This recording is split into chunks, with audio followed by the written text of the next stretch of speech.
पैठण येथील अखिल भारतीय मराठा युवक महासंघाचे प्रदेश उपाध्यक्ष आतिश गायकवाड यांच्यावर खुनी हल्ला होऊन 5 दिवस उलटून गेले आहेत। तरी देखील हल्लेखोर मोकाट असून या गंभीर प्रकाराकडे शासनाचे लक्ष वेधण्यासाठी रविवारी पैठण शहर कडकडीत बंद ठेवून घटनेचा निषेध करण्यात आला आहे। 27 मे रोजी रात्री 10 वाजेच्या सुमारास ही खळबळजनक घटना घडली। आतिश गायकवाड हे दुचाकीवरून घरी निघाले होते। हुतात्मा स्मारक मार्गावरील वळणावर दुचाकीवर आलेल्या 8 जणांनी त्यांना अडवलं आणि थेट लाठा काठ्या, लोखंडी रॉड आणि हॉकी स्टिक आदी हत्यारांनी मारहाण सुरू केली।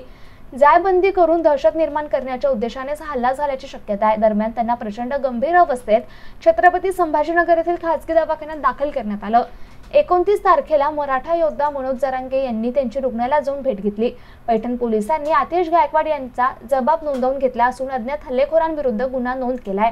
या पार्श्वभूमीवर आरोपींच्या मुसके आवळण्यासाठी पोलिसांनी सखोल तपास सुरू केला असून पथकाची स्थापना करण्यात आली, अशी माहिती पोलीस निरीक्षक संजय देशमुख यांनी दिली आहे।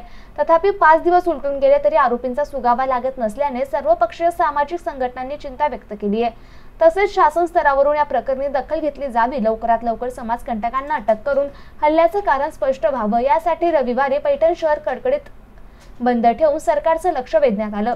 दरम्यान सर्वपक्षीय नागरिकांनी बैठक घेऊन उपचारासाठी आर्थिक मदत गोळा करण्यास सुरुवात केली आहे। जखमी आतिश गायकवाड यांच्यावर 9 शस्त्रक्रियांची गरज असून त्यासाठी 12 लाख रुपयांचा खर्च अपेक्षित आहे। संस्था, संघटना, व्यापारी, सामाजिक आणि राजकीय कार्यकर्त्यांनी यासाठी पुढाकार घ्यावा असं आवाहन करण्यात आलंय। गौतम बनकर, MCN न्यूज, पैठण।